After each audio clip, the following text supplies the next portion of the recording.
Thank you very much for the invitation. It's a great pleasure. I need something to switch. It's too long. It doesn't reach. What? Yes, go on. Okay, I give you a sign. Yes, please. Okay. This is in the age of digitalization. Okay, I frankly admit that I'm the first time here in beautiful Lorette, and it's great experience to me in sitting in the Champs-Élysées de Lorette and watching the people go by. It's very, very interesting. It's a great example for tourism researchers. It's true, we live in an age of tourism mobility. It has taken on fantastic proportions. And to make a long story short, my lecture has 3 parts. The first is, what should tourism archives gather? Or what do they gather? The second part is more philosophical, it's a little bit more general. It's simply the question, what is tourism? But I will not add to do so much with it. And the second part is what you probably wanted to hear from me, is a report on the historical archive on tourism. First, the collection focus of tourism archives. The rise of leisure mobility was and is accompanied by the production of different printed materials. 2 sorts of literature are in particular of interest, namely travel guides and travelogues. First, travel guides date back to the antiquity, as you may know, Pausanias and so on. However, the modern form of travel guide with its concise, sober information. It's something like the internet, like Google in a hand. You know, it worked probably very good. This the initially most successful producer in this field was the London publisher John Murray in 1833. However, the German publisher Karl Baedeker copied his idea so successfully that his handbooks even became the generic term in English. I think it's a little bit out of fashion, this word in English, but older people know Baedeker as a travelogue. You know.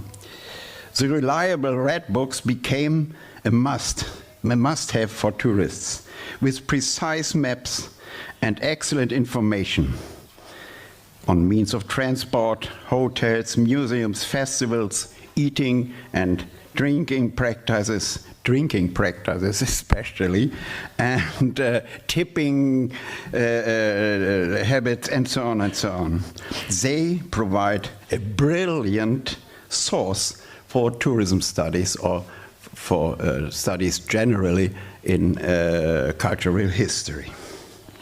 The second sort of literature are fictional and non-fictional travelogues. Should you do something about this? Yeah? Okay. This is the Baedeker. It works. Thank you very much. This is the Baedeker. The second, are the travelogues, you know? Fictional and non-fictional. Non-fictional would be Darwin. Fictional would be, for instance, Karl May. You know Karl May? Have you heard about Winnetou? No. He sold 200 million copies of his book, half of them out of Germany.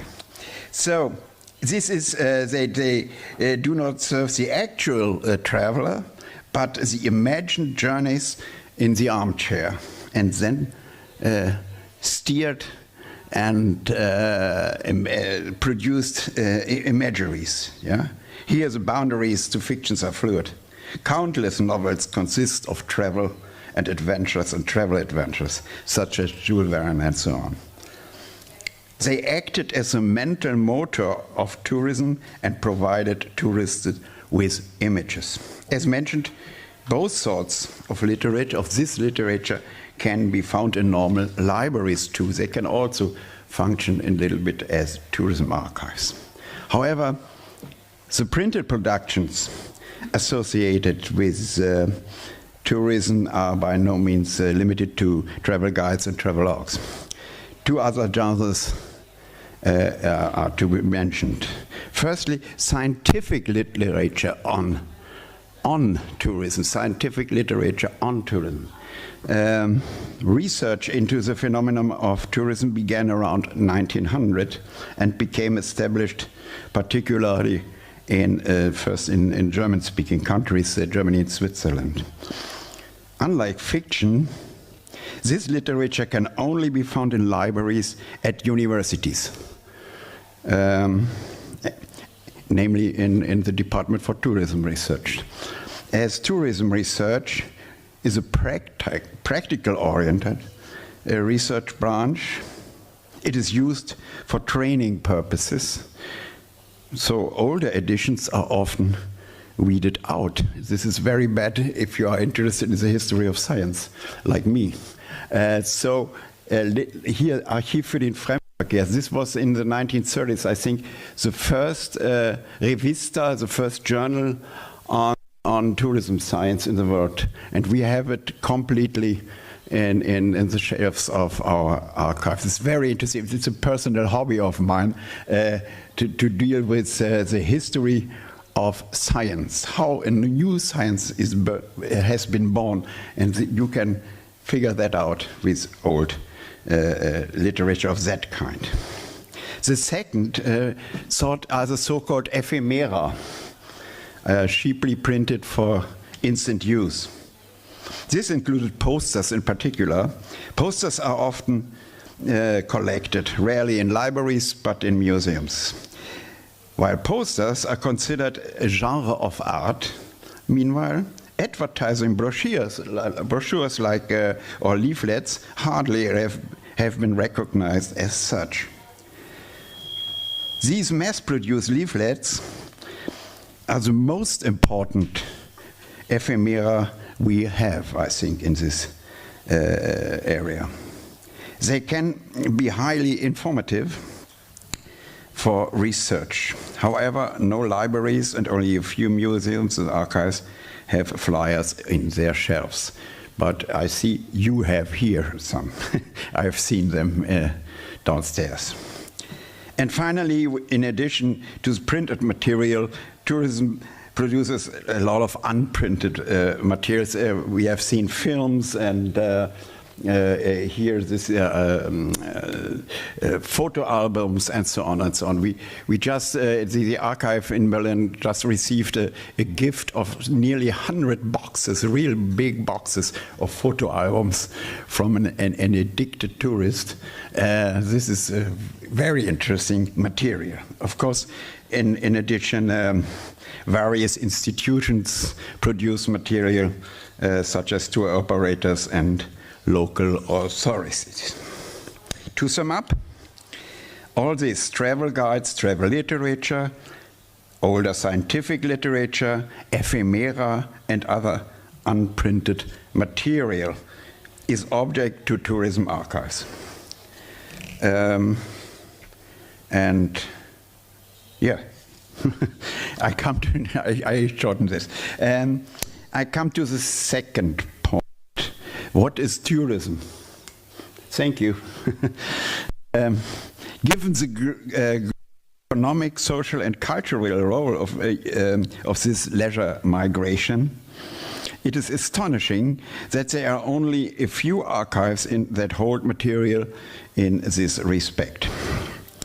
And it is even more astonishing that they do that hardly over across the institutions and across countries. You are more likely to find tourist materials limited to local archives, like here. Yes, local archive. If it's a normal fact. The Historical Archive on Tourism is one of the few archives that collects materials from many institutions and from many countries. The name of the archive was chosen with care. It is not a travel archive, it is a tourism archive. In everyday life, we differentiate between tourism and travel.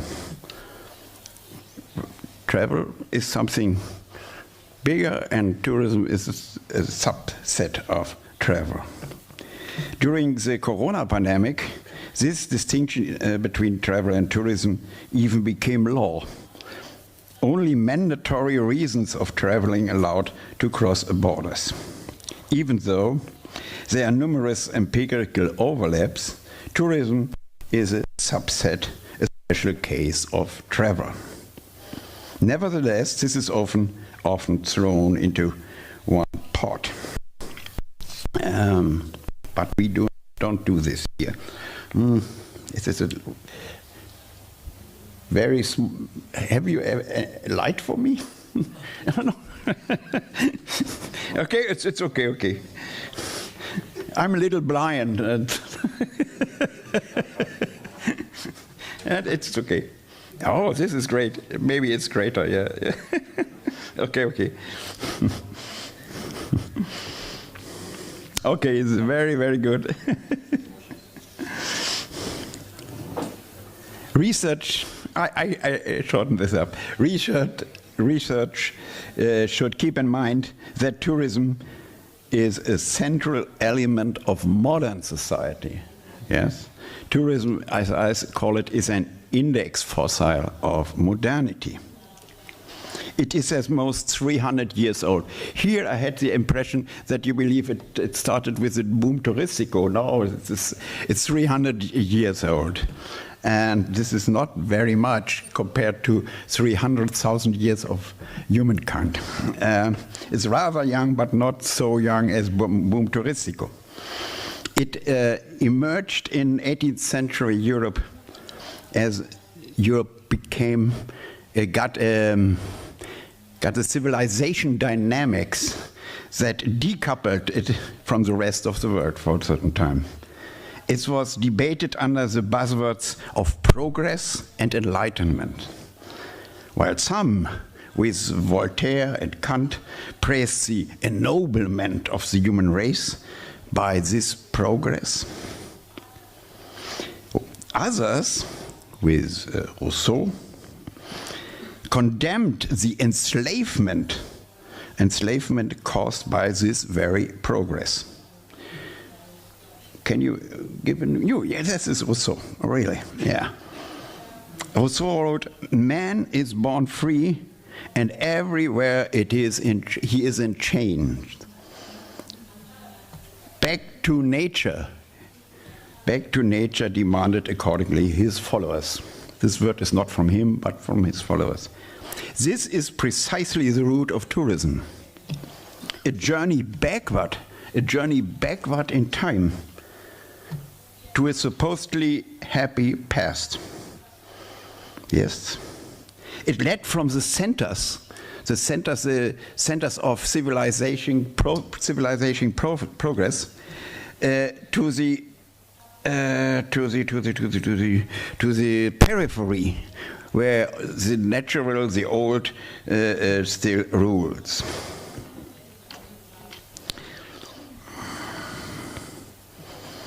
A new utopia emerged. A new utopia, a space that was both real and imagined. A chronotopia, I call this a chronotopia.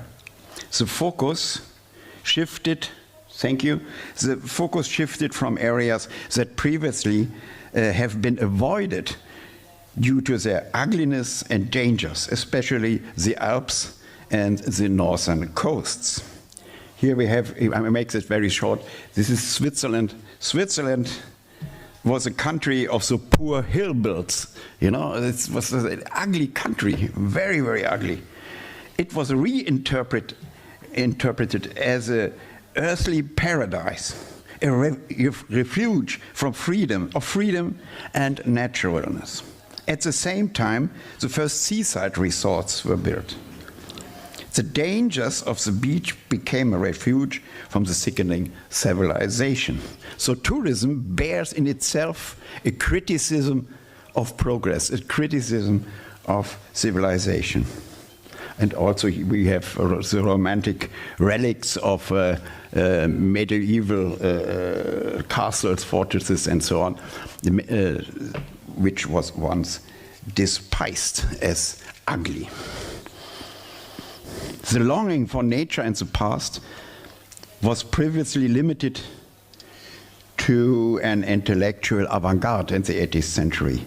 But in the 19th century, especially with the transport revolution of the railways, it became rather common. Step by step, holiday making spread into the middle classes, but only in the middle classes, while the working class, that is to say the vast majority of the people, remained excluded from this privilege. Until the 1960s, however, only a minority,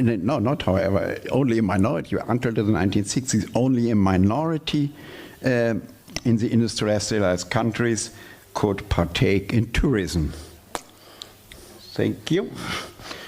And today, when Rousseau raved about the romantic Alps, he had no idea that the mountains and beaches of the world would attract billions of people. London Heathrow alone, I figured that out, the airport handles 7 times more people per year than lived in the United Kingdom in the days of Rousseau today. And most of them were tourists. I think its time is overdue that professional archives deal with that index fossil of modernity, and I very appreciate that your initiative in this respect. So, have I some time left? 5 minutes? Yeah, okay, so now part 3? Yeah, I think so, yeah. Okay, yeah. I come to the archive. I had it so long. Around 1900, the novelist Theodor Fontane exclaimed, "Everybody travels," around 1900.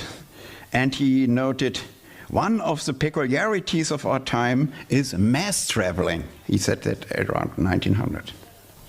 The Historical Archive on Tourism has taken on this mass traveling. It is based as the Center for Metropolitan Studies at the Technical University in Berlin.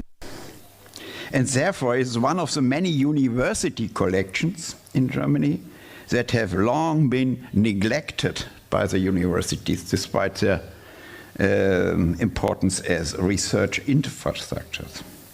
The result was that the HAT, I call it HAT, the archive, always had struggled for funding, and from time to time had no money at all, nearly no money at all. 10 years ago it was about to be shut down even, but I prevented this.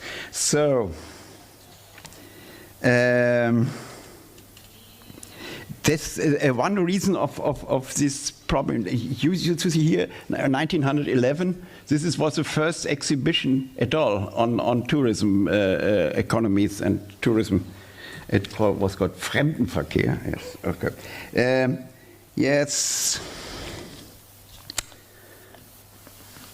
But with the general increase in the research interest in let's say cultural history and the history of mentalities and the history of the living conditions of the masses during the 1990s, or let's say around the turn of the millennium, this has changed. Before that, tourism in the academia was despised as something for the vulgar masses, and even the researchers who worked on tourism, no. But this has changed, let's say, in the last 20 or even 30 years, luckily. Here are many from Girona, from the, yeah, aren't there? From, yeah? Yes, I mentioned that 10 years ago the archive was about to shut down, but I organized a shitstorm. A lot of people from all over the world, I think 300 professors and even university directors wrote to the Free University where the archive was, that they don't stop it or don't close it down. And one of them was from Girona. I don't know. It was a certain, I have it written here, Professor Marta Mistrigal. Is it, you know him? Mistrigal? Marta Mistrigal? Yeah.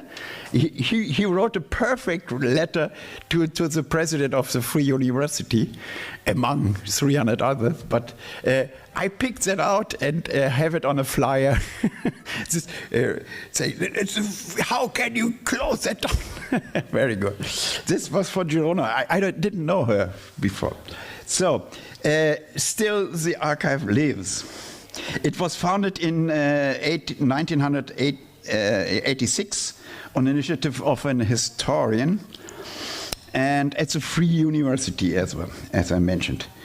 The institute was built on the pioneering work of Robert Glücksmann, who founded the world's first research institute on tourism. Maybe you remember this archive, this revista from him. This was from him in 1929. And the basis of was the historical collection of the director of the German Travel Association and other collections like more than 1,000 posters from an art museum and so on and so on. Even Glücksmann's legacy went to the archive in the beginning. At the same time, oh, yes, it's okay. You see, it's not very lavish. It's in the cellar, and you got to be not that level you have here. I'm a bit jealous about this. So, okay, but in the shelves we have our treasures. And in the same time, in the beginning, in the 19th, there was an interdisciplinary tourism history working group established. It was founded and led by me, excuse me, and it was the first institution of that kind that dealt with tourism history in the world. And its publications contributed to the gradual recognition of historical tourism research, which had previously received little attention.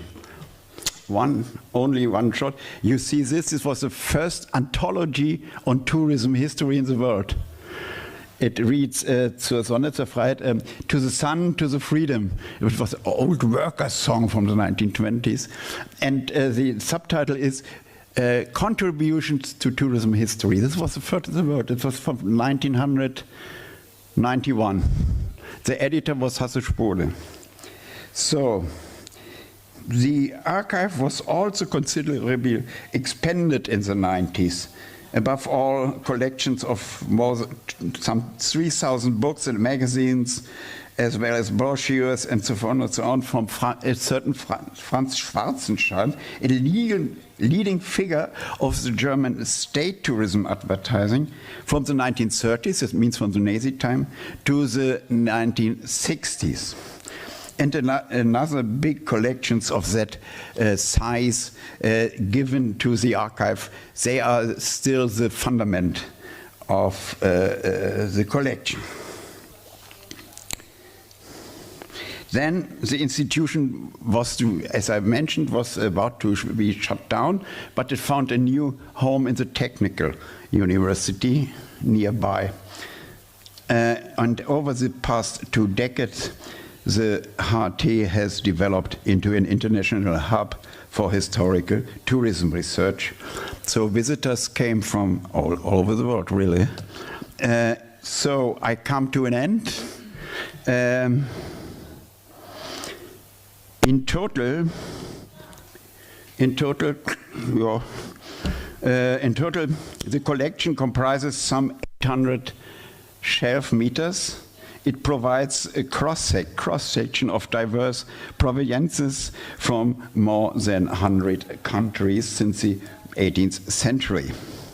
Most of the bigger printed sources you can find in an electronic database. This catalog contains some 13,000 books and magazines, and only the titles, as well as around 2,000 posters and 1,000 maps and so on. Around 40% of the book are travel guides, like Baedeker, yes? And that means we have more than 5,000 travel guides in the shelves. Also, let's say 1,000 historical works, 1,000 scientific tourism studies, 1,000 travelogues, as well as illustrated books and statistics. 2,000 volumes of statistics is also very important. But of course, not everything is included in the electronic database. For instance, not that what you see on the left side. It's just of that, yes? Okay, so file from this. Yeah, I feel a very similar leaflet in your exhibition outside, yeah? Yes, and but this is more beautiful, I think. I sent you the copy, yeah? Yeah, okay, yeah. It's not a good quality, yes, but I sent you a copy, of course. La Masia, huh? La Masia, it's a parking lot, isn't it today? Okay, okay. So on the other hand, you have this is around 1900. This is a workers, friends of the nature, they are called, and look, the mountaineering. Mountaineering was of course a bourgeois habit, you know, and the workers too wanted mountaineering and hiking. And they are on top of the mountain, and look, the ongoing sun, and the sun represents the bright future of the working class. I love this. I love it even more than the other one. This is, as to say, we're different. So this is a revista. It's a journal. And what we have here. Okay, I have not to explain this. This is very interesting with a nearly naked woman over there. It's from the mid-70s, I think. It's from LTU. It's an air carrier, an airline, and it means we go to the south. There is no destination. The destination is only south. This is interesting. There had been a process around the year 1970 of delocalization of tourist destinations. Before that, every destination has a special image. And then tourism management said, no, we don't need images. We empty the space, let's say, and refill it with stereotypes. This delocalization of tourism set in around the year 1970, and this is a typical example that wir düsen nach Süden, we just fly southward. Where was the south? You know? If somebody is interested, on the website of the archive, you find a brilliant study on this poster. Yeah, it's from a Holland guy, a Netherlands guy. So the other thing is simple. What is this? Is Spain too, but it's very, very old, from the 1950s, I think. This is Italy. This is here in the Baltic Sea at around 1900, where they had these Strandkorb, I don't know, these where you sit in. You don't have that here. It's typical for Germany. This where it's a little, it's a shelter for the wind, and so this is interesting too. Kraft durch Freude. Have you heard about this? Ever? This was a Nazi social tourism organization. It was a real success in the Nazi times. It stretched through joy, and they transported millions of Volksgenossen, of comrades, Volkscomrades into the holidays. It was very, very, they tried to break the privilege of making holidays, and partly they succeeded, but finally not. But this is very interesting field of study. When I was a youngster, I started with that part of the Nazi social politics. So this is how I came to tourism as a topic. This is a kraftig Freude. Okay, and so, yeah, I think that everything is clear. And in the middle you find a very old-fashioned sheet of the catalog, you know. So you see that this is, of course, not OPAC enabled, but it works perfectly. It can be, there's no OPAC, but you can download on the website of the archive, you can download the whole catalog in various formats. The experts among you, for instance, in the Research Information System format, RIS, and you can, for instance, Citavi can read this. So, and you have text excerpts in PDF format on the website of the archive. But of course, not everything is included in the electronic database. As new items are constantly being donated to the archive, many books, posters, maps, and so on, and then they don't have been catalogued yet. The same with this ephemera, of course, and the ego documents. They both are the particular treasure of the archives. The brochures, the flyers, they are filled systematically in archive boxes, you know, written what is in. And there was a system, I invented it when I was young, and it works perfectly. But of course, the single flyer is not in the computer, but you can go to the shelf and find what you are looking for. I think it works very good. I think nobody has counted them really, but in a rough guess, I think we have some 50,000 leaflets. This is not so few. It's probably the biggest collection of leaflets I know.